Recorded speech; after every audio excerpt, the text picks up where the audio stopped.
जो बेड़ा पार है। नटराज तांडव नृत्य संगीत वाद्य है शिव प्रिय कला। ओम भला ओम भला शंकर भला शिव भला महादेव भला।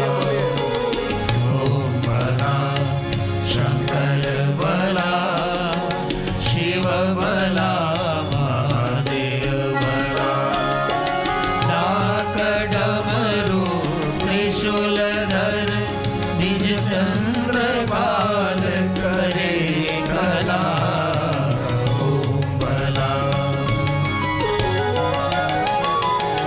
ओम भला शंकर भला शिव भला महादेव भला। ओम भला शंकर भला शिव भला महादेव भला। ओम भला शंकर भला शिव भला महादेव भला।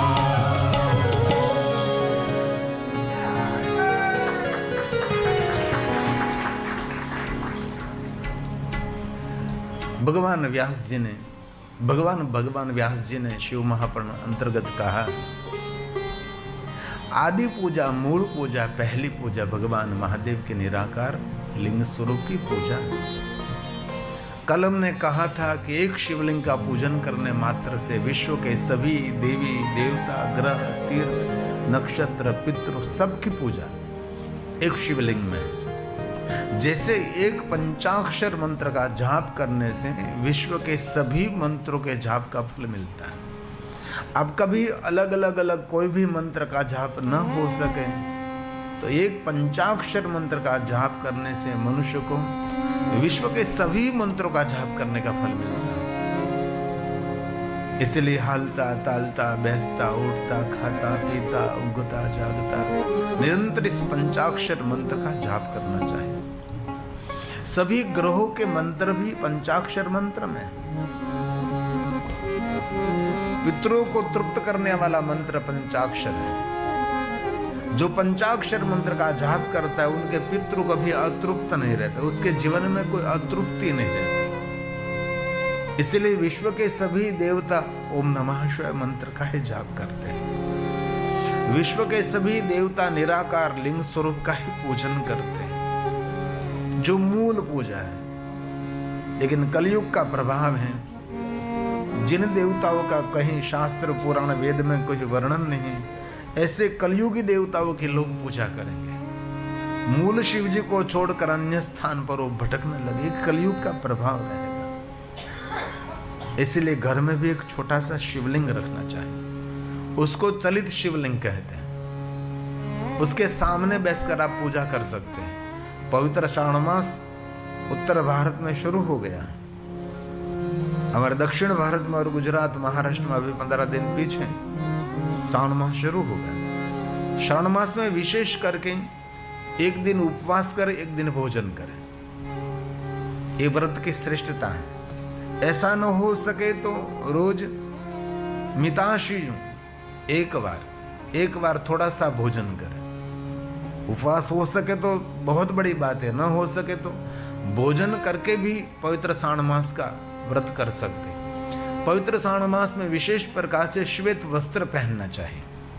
ऐसा शिव महापुराण ग्रंथ में पवित्र श्रावण मास के लिए बहुत सारा महात्मा है।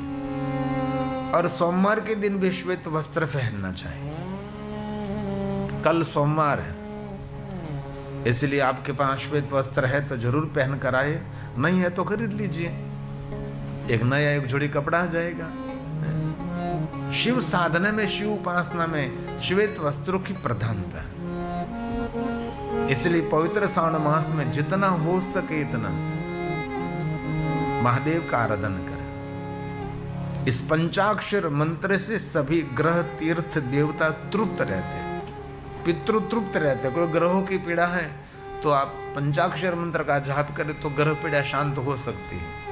सभी ग्रहों के अलग अलग मंत्र, सभी मंत्रों का भी बहुत सारा महात्मा है, लेकिन बहुत सारे मंत्रों में गलती हो सकती है, लेकिन पंचाक्षर मंत्र में कोई गलती होने का भय नहीं, और हो गया तो भी वो क्षम्य है। शिवपुराण ग्रंथ में भगवान व्यास ने कहा कोई भी तरीके से पंचाक्षर मंत्र का जाप करे, वो मंत्र कभी निष्फल नहीं होता, ये मंत्र फल देता है। इसीलिए बच्चों को भी इस पंचाक्षर मंत्र का जाप करना चाहिए। साधु, सन्यासी, वैरागी, संसारी, सबके लिए मंत्र लाभकारक है, सुख देने वाला मंत्र है। तो एक पंचाक्षर मंत्र से विश्व के सभी मंत्रों का फल मिलता है। वैसे एक शिवलिंग का पूजन करने मात्र से विश्व के सभी देवी देवता, ग्रह, तीर्थ, नक्षत्र सबकी पूजा का फल मिलता है। लिंगावली में बहुत सारी शिवलिंगों का बहुत सारा विस्तृत महात्म्य है, पूरी लिंगावली है। लिंगावली में तो इतने भगवान महादेव के लिंग स्वरूप का वर्णन है अकल्पनीय, लेकिन सबसे श्रेष्ठ कोई ज्योतिर्लिंग है, जो ज्योतिर्लिंग है, सबसे श्रेष्ठ कोई लिंग है तो ज्योतिर्लिंग है। उसका पूजन नहीं, दर्शन करने मात्र से बहुत मंगल होता है। इसलिए ज्योतिर्लिंगों का कभी पूजन करने का अवसर न मिले तो उसका दर्शन करें। और कभी ज्योतिर्लिंगों का नैवेद्य आपको मिले तो चांद्रायण व्रत करने का फल मिलता है। चांद्रायण व्रत बहुत कठिन है, बहुत कम लोग, इंग्लैंड में तो किसी ने किया ही नहीं होगा, इतना कठिन व्रत है चांद्रायण व्रत। चंद्र की कला के साथ भोजन की वृद्धि और भोजन को कम करना है, और कोई सामान्य रोटी का भोजन नहीं करना है। पहले तो गाय माता को जौ खिलाना पड़ता है, यहाँ तो ऐसी गाय माता भी नहीं मिलेगी। ऐसे बहुत सारे संतों को मैंने देखा है, ऐसे बहुत सारे शिव भक्तों को मैंने देखा है, उसने चांद्रायण व्रत किया है। बहुत कठिन व्रत है। इस व्रत का पुण्य ज्योतिर्लिंगों का नैवेद्य ग्रहण करने मात्र से मिलता है। ग्राह्यम शिव नैवेद्यम, ज्योतिर्लिंग का नैवेद्य की बहुत महिमा, प्रसाद की महिमा है। गाय माता को जौ खिलाने के बाद गोबर में से जो पूरे साबुत जौ निकलते हैं, इसमें से लेना पड़ता है। शुद्ध पानी से धोकर इनमें से आटा बनाना पड़ता है। इनमें से रोटी बनाकर पूर्णिमा के दिन इस व्रत का प्रारंभ करें। 15 टुकड़े भोजन करना है। अब 15 ग्रास जिनको कहते हैं, आप गुजराती में એને બટકું કે કોળિયો કે જે કહીએ તે। बाद में धीरे धीरे नीचे उतरना है। 15 में से 14, 13 करके 1, और फिर से ऊपर उठना है। 2, 3, 4, 24 कलाक में कुछ फराळ इसमें नहीं कर सकते आप, कुछ फल भी नहीं खा सकते हैं, दूध भी नहीं पी सकते हैं। इसलिए बड़ी उम्र वालों के लिए ये व्रत संभव नहीं है, लेकिन जिनकी छोटी उम्र है वो बहुत कुछ कर सकते हैं। हमने बचपन में ऐसा व्रत, बहुत सारे व्रत करने का अवसर मिला, क्योंकि शरीर साथ देता था, तब हो सकता है सबके लिए। बड़ी उम्र के बाद कोई व्रत नहीं। एक ही व्रत बड़ी उम्र में करना चाहिए, मौन रहना चाहिए। जिनकी उम्र बढ़ गई उसके लिए श्रेष्ठ कोई व्रत है तो मौन, लेकिन बोलते ही रहते हैं। तो एक ज्योतिर्लिंगों की अद्भुत महिमा है। बाद में एक उपलिंग की महिमा, अलग अलग ज्योतिर्लिंगों के उपलिंगों की महिमा, और एक स्वयंभू शिवलिंग। बहुत सारे भारत देश में ऐसे शिवलिंग है जिनको स्वयंभू शिवलिंग कहते हैं। और बाद में क्रमशः स्थापित शिवलिंग ब्राह्मणों, साधु, संत, महापुरुषों को द्वारा स्थापित किया हुआ शिवलिंग, उसका भी बहुत बड़ा महात्मा है। चरलिंग, वो भी अंग के अवयव को भी लिंग का प्रतीक माना जाता है। ये सभी लिंगों की बहुत महिमा है। बिंदु शिवलिंग की महिमा, पाषाण शिवलिंग की महिमा है, बाण शिवलिंग के, स्फटिक शिवलिंग, सुगंधि शिवलिंग, पुष्पलिंग, यवोगधुमलिंग, पारदलिंग। मरकुरी में कोई वस्तु मिश्रित कर से पारा में से जो शिवलिंग बना था उसको पारदलिंग कहते हैं। लेकिन पारदलिंग संसारियों के लिए इतना महत्व नहीं जो वैरागी के लिए। उसकी पूजा पद्धति सब कुछ पारद की एक अलग होती है, इसलिए अभी पारद भी सही नहीं मिलता बाजार में, इसीलिए नहीं खरीदना है। और स्फटिक भी सही नहीं मिलता, इसलिए खरीदने पहले से ध्यान रखिए। बालू का शिवलिंग, रेत में से जो शिवलिंग बनता है, भगवान राम जी ने बालू का शिवलिंग का पूजन किया था और हम सबको एक ज्योतिर्लिंग मिला है जिनको हम कहते हैं भगवान रामेश्वर। त्यागबद सुवर्ण शिवलिंग, रजतलिंग, ताम्रलिंग, रत्नलिंग, दीपलिंग, ज्योतिर्लिंग और घर में जो रखते चलित शिवलिंग, आत्मा को भी एक आत्मलिंग कहा है, भूमंडल को भी लिंग कहा है। और सबसे बड़ा फल देने वाला है पार्थेश्वर महादेव। जो मिट्टी में से शिवलिंग निर्माण किया जाता है उसको कहते हैं पार्थेश्वर। इसमें भी सफेद मिट्टी, लाल मिट्टी, पीली मिट्टी, काली मिट्टी, इसी बहुत सारा महात्मा है। लेकिन पवित्र स्थान से मिट्टी लाकर शुद्ध जल मिश्रित करके सुंदर शिवलिंग और पीठ बनाकर भगवान का आह्वान करके उसका पूजन करें। कभी तुलसी के पास बैठकर पूजा करें, कभी बिलवृक्ष के नीचे बैठकर पूजा करें। विशेष कर का शिव महापुराण ग्रंथ में आप सबने शिव महापुराण पढ़ा है। बहुत सारे इसमें से मैं जानता हूँ महादेव के भक्तों को जिन्होंने संपूर्ण पूर्ण शिव महापुराण पढ़ लिया। हमारे किरीट भाई ने भी संपूर्ण बार बार पढ़ लिया है, बहुत बार। इसमें पार्थेश्वर महादेव का महात्म्य ही बहुत है। सभी राजा महाराजाओं ने, ज्यादातर ज्योतिर्लिंगों में पार्थेश्वर महादेव से ज्योतिर्लिंग प्रकट हुए हैं। हमारा सोमनाथ महादेव प्रथम ज्योतिर्लिंग है, तो अत्रि पुत्र अनसुया के पुत्र चंदन महाराज ने पार्थेश्वर पूजा की थी। भगवान शिव जी का दर्शन हुआ और चंदन महाराज ने कहा कल इसमें आप स्थिर हो जाइए। तो पार्थेश्वर महादेव में स्थिर हो गए और भगवान शिव जी चंद्र को कहकर गए, तेरे नाम से मैं प्रसिद्ध रहूंगा। भक्तों के नाम से भगवान प्रसिद्ध होते हैं। ऐसी बहुत सारी कथा, ऐसे अलग अलग शिवलिंगों के अद्भुत अद्भुत महिमा है। इसलिए कि भाई अवसर मिले तो विशेष प्रकार से पार्थेश्वर महादेव का पूजन करें। एक शिवलिंग का नाम है गुरुलिंग। हमारा जो सदगुरु है वो भी उसको लिंग कहा शिव पुराण ग्रंथ में। सदगुरु हमारे लिए भगवान का स्वरूप है, भगवान नहीं है। भगवान तो सृष्टि रचयिता कुछ अलग है, लेकिन उनका स्वरूप मानते। जैसे माता पिता भगवान नहीं, लेकिन भगवान का स्वरूप माता पिता है। जिन्होंने माता पिता की सेवा कर ली उसने सभी तीर्थ कर लिया। पुण्य ग्रहण करने के लिए कि तीर्थों, यज्ञ, यागादि, पूजा अर्चन जरूर करना चाहिए, लेकिन जिन्होंने अपनी माता पिता को प्रसन्न कर लिया, समझो उसने सभी पुण्य प्राप्त कर लिया। मैं 2 दिन पहले किरीट भाई के घर गया था तो मुझे बहुत अच्छा लगा। आप आपकी मातोश्री की सेवा करते, मैंने ये कहा घर में ही पुण्य है, कहीं बाहर ले जाने की कोई जरूरत नहीं है, घर से ही पुण्य मिलेगा। आपके बुजुर्गों की प्रसन्नता वही सबसे बड़ा आशीर्वाद है।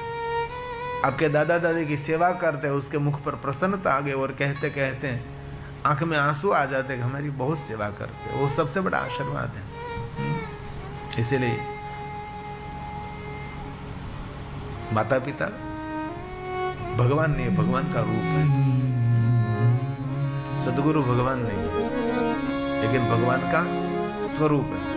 भगवान के साथ जोड़ने वाली एक कड़ी है जो हमको ज्ञान मार्ग देते हैं, आध्यात्मिक मार्ग दिखाते हैं। आइए गुरु के लिए हम पद गाएंगे जो हमारा प्यारा पद गुजराती है लेकिन हिंदी के साथ मिलता जुलता है।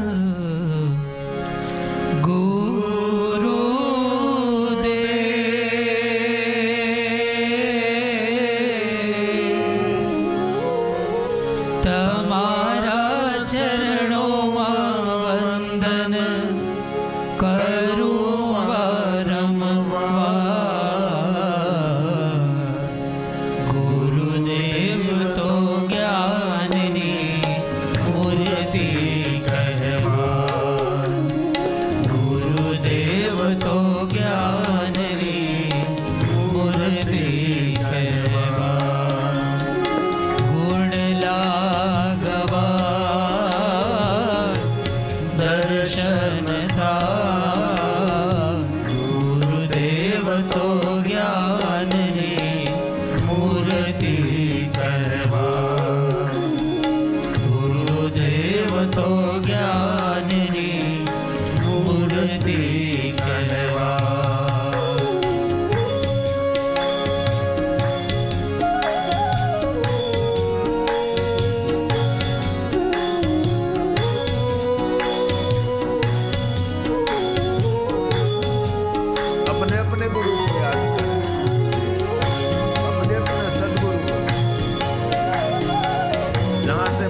मिला, जहां से मार्गदर्शन मिला।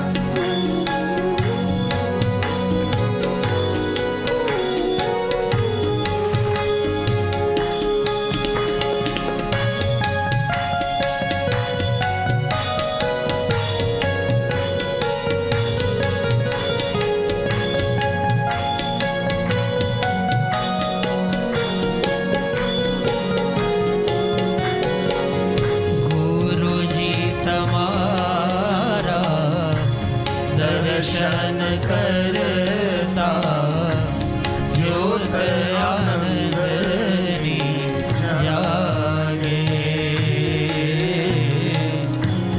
ज्योत आनंदनी जागे। बोलिए साथ में। गुरु जी तमारा दर्शन करता ज्योत आनंदनी जागे, ज्योत आनंदनी जागे। दया करो गुरु राह बताओ, दुख हमारू भागे, दुख हमारू भागे। गुरु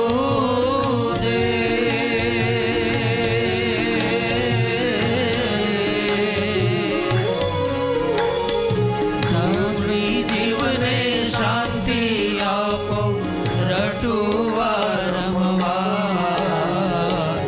गुरुदेव तो ज्ञान री मूर्ति कहवा, गुरुदेव तो ज्ञान री मूर्ति कहवा।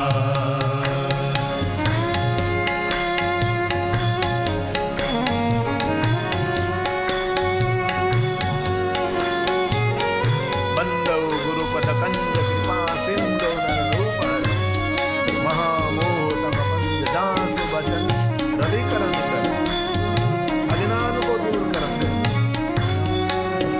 प्रकाश देते, हे सद्गुरु।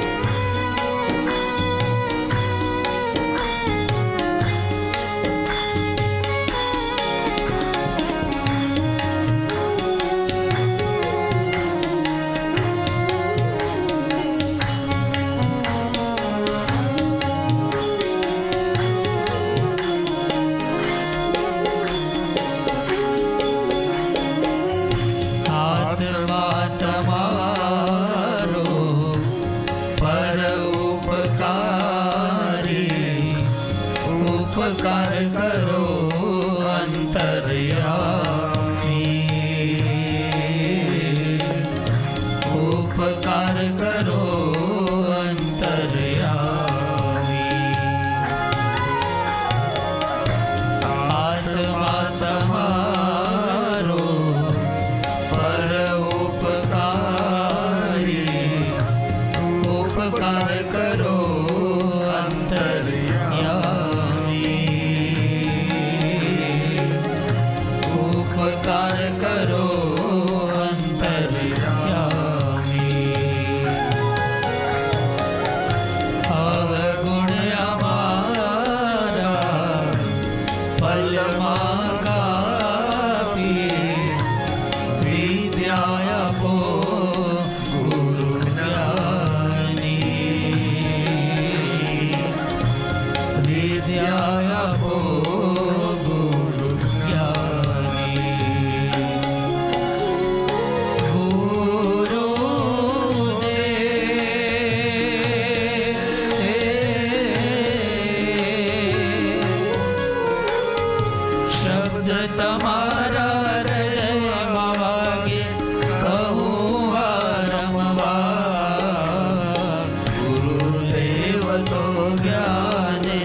तो ज्ञान मूर्ति कहवा।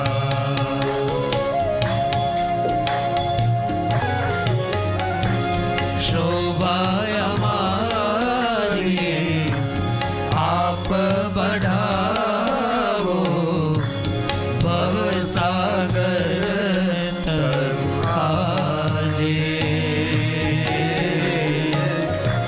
भव सागर तर आजे।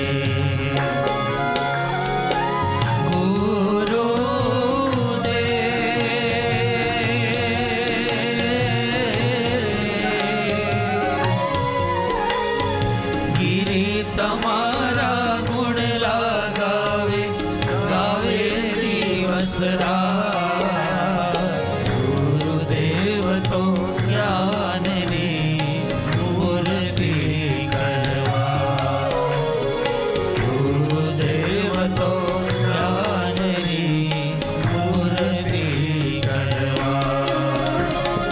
ગુણ લાગવા दर्शन दाय, गुरुदेव तो ज्ञान मूर्ति करवा। गुरुदेव तो ज्ञान मूर्ति करवा। गुरुदेव तो ज्ञान मूर्ति करवा। पूरी आध्यात्मिक परंपरा इस सदगुरु पर आधारित है। कोई मनुष्य कहे कि मुझे आध्यात्मिक बनना है तो कोई मार्गदर्शन की तो आवश्यकता रहती है ना। हमारे मार्गदर्शक, हमारे पथ दर्शक हैं, हमारी सनातनी श्रेष्ठ परंपरा है। इसलिए हमारे जो सदगुरु हैं, लेकिन ज्ञानी भगवान के भक्त शिवपुराण ग्रंथ में सदगुरु के लक्षण भी बताए हैं। इस लक्षण जिनमें है उनको सदगुरु कहा जाता है। हम नानक धाम में गुरु ग्रंथ साहिब को ही सदगुरु मानते हैं। उनमें जो मार्गदर्शन दिया है वैसे ही जीवन जिएंगे, वैसे ही जीवन में आगे बढ़ेंगे। तो अपने माता पिता का प्रतीक मानकर भगवान महादेव के निराकार लिंग स्वरूप का पूजन करें। क्योंकि शिवलिंग और पीठ आकाश और पृथ्वी का प्रतीक है। आकाश हमारे पिता है, धरती हमारी माँ है। हमारी सनातनी परंपरा में हम रोज प्रातःकाल उठकर धरती पर पैर रखते, इससे पहले माता पृथ्वी को प्रणाम करते हैं। ये पृथ्वी के प्रतीक स्वरूप में पीठ की पूजा करते हैं। आकाश के प्रतीक स्वरूप लिंग की पूजा करते हैं। और आज से एक नया नियम धारण करिए कि धरती पर पैर में रखूंगा, इससे पहले माता पृथ्वी को मैं प्रणाम करूंगा, जो हम सबको धारण करते हैं। ये माता पृथ्वी है, हमारे सनातनी ये श्रेष्ठ विचारधारा है। जिनमें बहुत सारे भाइयों बहनों ने स्वाध्याय के अंदर किए होगी, उसको कंठस्थ रहा होगा, जो पृथ्वी माता को प्रणाम करते। समुद्र वसने देवी, पर्वत स्तन मंडले, विष्णु पत्नी नमस्तुभ्यं, पाद स्पर्श क्षमस्व मे, पाद स्पर्श क्षमस्व मे। हमारी सनातनी परंपरा बहुत श्रेष्ठ है। हम सुबह सुबह में कोई मंदिर में दिवाली में दर्शन करने के लिए नहीं जाते, हम हाथ को दर्शन करके हमने हाथ को भगवान का मंदिर बना लिया। देखो तो सही ये विचारधारा कितनी श्रेष्ठ है। बिस्तर पर उतरेंगे, जाएंगे मंदिर, ऐसा कुछ नहीं। उठ गया और आंख खुल गई, हाथ में भगवान को देख लिया। कितनी ऋषि मुनियों की श्रेष्ठ विचारधारा, जिन्होंने अपना हाथ मंदिर बना लिया। क्या बोलते हम सुबह में हाथ देखते समय? कराग्रे वसते लक्ष्मी, करमूले सरस्वती, कर मध्ये तु गोविंद प्रभा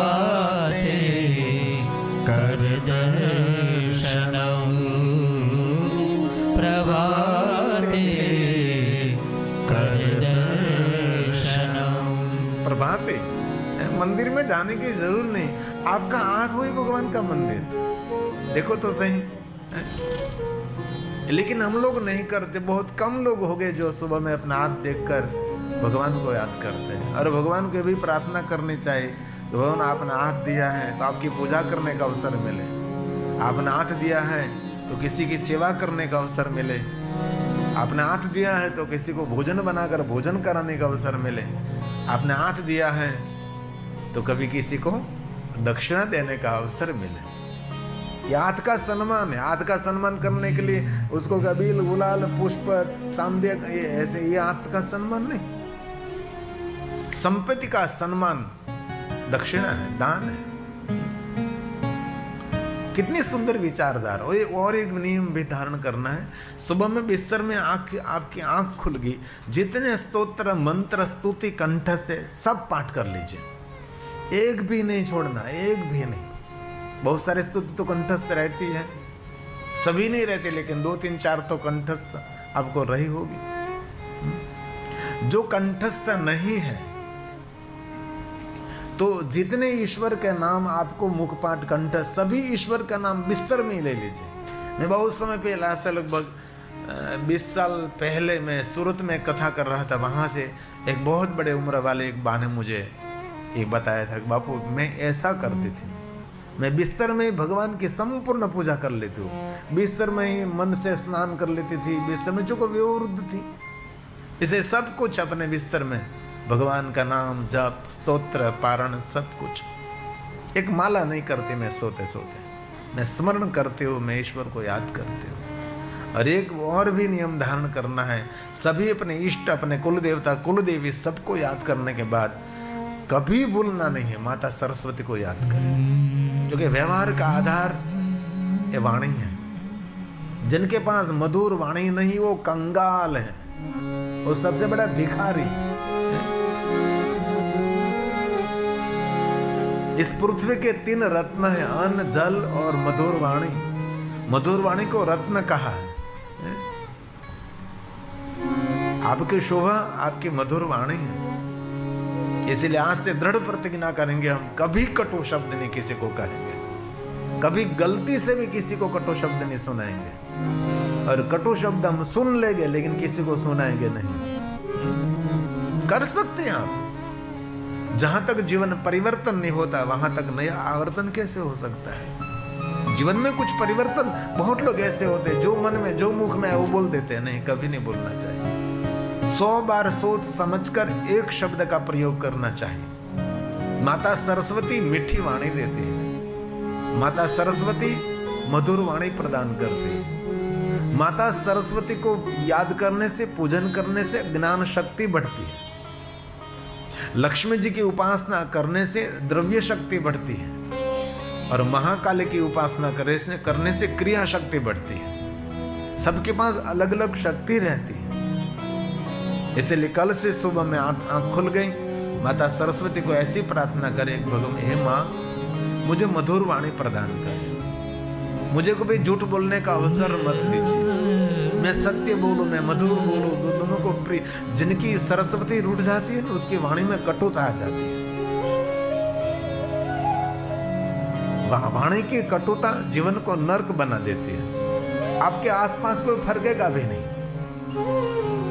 बहुत ऐसे लोग होते हैं कटु शब्द बहुत बोलते, कड़वा शब्द बहुत बोलते हैं, घर में भी नहीं कभी बोलना चाहिए। कोई घर के सभ्य ने इधर उधर कुछ गलती कर दी तो आप बहुत प्रेम से मीठे शब्दों से समझा सकते हैं, उसका असर बहुत सुंदर होता है। कटु शब्दों का कभी प्रयोग नहीं करें। इसलिए कल से सोमवार से एक नियम धारण करना है। सुबह में बिस्तर में आंख खुल गई, माता सरस्वती की स्तुति करनी है, माता सरस्वती को याद करना है। माता सरस्वती आपको मीठी वाणी देगी। एक बात कहूं, मीठी वाणी घर को स्वर्ग बना सकती है। मीठी वाणी जीवन को स्वर्ग से ज्यादा सुख दे सकती है। मीठी वाणी घर को स्वर्ग बना सकती है और मीठी वाणी जीवन को स्वर्ग का सुख दे सकती है। ये ताकत वाणी में है, शब्दों में। इसीलिए माता सरस्वती को प्रातःकाल याद करिए। माता सरस्वती को श्लोक नहीं आता तो माता सरस्वती का नाम स्मरण करें। और ये श्लोक तो सबको कंठस्थ, जो स्कूल में पढ़ते तब यही बोलते थे रोज प्रार्थना में। जब हम प्राथमिक शाला में पढ़ते थे वहां तो रोज ये प्रार्थना की जाती थी और दीवार पे लिखा रहता था माता सरस्वती की छवि के नीचे, माता सरस्वती की प्रतिमा के नीचे ये श्लोक लिखा रहता है। ब्रह्मा, विष्णु और महेश जिनकी स्तुति करते हैं, स्तुति मतलब उसकी प्रशंसा करते हैं, स्तुति मतलब हाथ जोड़कर प्रणाम कर हमने स्तुति करते, प्रशंसा करते कि क्या मधुर वाणी है माता सरस्वती की। तो आशा रखता हूं सबको कंठस्थ है। जिनको कंठस्थ है वो साथ में बोलेंगे, नहीं कंठस्थ हो लिप मोमेंट करेंगे, क्योंकि कई लोग को नहीं कंठस्थ होता। या कुंदेन्दु तुषार हार धवला, या शुभ्र वस्त्रावृता, या वीणा वरदण्ड मण्डलितकरा, या श्वेतपद्मासना,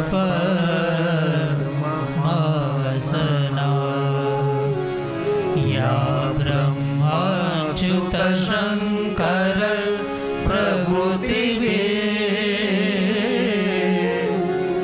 देवै सदा वन्दिता, सा मां पातु सरस्वती भगवती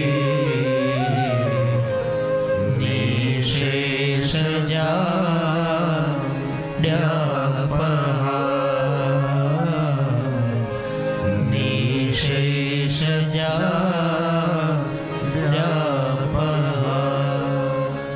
साथ में संपूर्ण प्रकृति को प्रणाम करें, जो हम प्रकृति को परमात्मा मानते हैं। जो अष्टमूर्ति वर्णन शिव महापट ग्रंथ में है, अष्टमूर्ति में सब कुछ आ जाता है। प्रकृति से हमारा जीवन निर्भर है, हमारे जीवन का साक्षी भी प्रकृति है। जो कुछ बोलते, जो कुछ करते हैं, सब कुछ दूसरों को पता नहीं, लेकिन प्रकृति को सब कुछ पता है। और एक बात और याद रखें, जल पीते समय श्री हरि को याद करें, क्योंकि विष्णु भगवान ने जल में शयन किया था ना। कोई भी आचार्य जब भगवान की पूजा का प्रारंभ कराते हैं, इससे पहले आपको हाथ में 3 बार जल देंगे। ओम श्री केशवाय नमः, माधवाय नमः, विष्णु को याद करके आप जल केशवाय नमः, ओम माधवाय, विचार की शुद्धि बनेगी। ओम नारायणाय नमः। जिनके विचार शुद्ध हो गए, उसकी वाणी भी शुद्ध हो गई, उसका व्यवहार भी शुद्ध होगा, उसकी खानी पीनी शुद्ध होगी ना। पहले नहीं दीवार पर लिखते थे वाणी और पानी स्वस्थ रखो, वाणी और पानी चोखा रखो। इसीलिए जल ही जीवन है, जल से सृष्टि है, जल नहीं है तो कुछ भी नहीं है। इसीलिए कभी भी जल पीते समय भगवान विष्णु भगवान को आता। और कभी ऐसा नहीं करना, किसी ने आपको ग्लास भर के पानी दिया, थोड़ा पिया और बाकी फेंक दिया, उसको निर्धनता आती है, वो अपने भाग्य को फेंक रहा है। कई लोग होते हैं ना, पूरा ग्लास पानी भर के दिया, थोड़ा सा पी लिया, बाकी पूरा ग्लास फेंक देते, वो अपने भाग्य को फेंकता है। जल में यादाश्त है, जल जीवंत है, जल सब कुछ ग्रहण करता है। हम जो बोलते हैं, हम कुछ भी संकल्प करते हैं तो जल से संकल्प करते हैं ना, क्योंकि जल सब कुछ याद रखता है। नल में से सीधा पानी कभी नहीं पीना चाहिए, थका हुआ पानी होता है। नल से पानी लेकर आप एक मटके में, कहीं जग में, कहीं तांबे के लोटे में पानी भर लीजिए बाद में। और कोई भी आपको पानी का ग्लास दे, इसी तुरंत पानी नहीं पीना है, थोड़ी देर तक आपके हाथ में रखना है वो पानी, क्योंकि आपकी ऊर्जा वो ग्रहण करेगा। क्योंकि पानी का नियम है, जिनके हाथ में उसकी ऊर्जा ग्रहण करने लगता है। इसलिए कभी तुरंत नहीं पीना, थोड़ी देर आपके हाथ में रखो। और पानी कभी खड़े खड़े नहीं पीना। और पानी जो खड़े खड़े नहीं पी सकते, तो भोजन कैसे खड़े खड़े कर सकते हैं? लोग भोजन खड़े खड़े करते हैं, कभी नहीं करना चाहिए। ये अन्न का अनादर है। इसलिए जल पीते समय विष्णु को याद करें। जल हमारा आरोग्य, जल हमारे औषधि नहीं। कहीं नहीं महात्मा लोग जल मंत्रित करके देते हैं, जल अभिमंत्रित करते देते हैं। बहुत सारे ऐसे लोग होते हैं जल को अभिमंत्रित करके देते, लो पीते रहो आपको ठीक हो जाएगा। लेकिन इसमें जाए, इसमें पढ़ना नहीं कहीं, ऐसे कोई रोग शोक नहीं होता, लेकिन ये एक प्रयोग होते हैं, लोग करते हैं।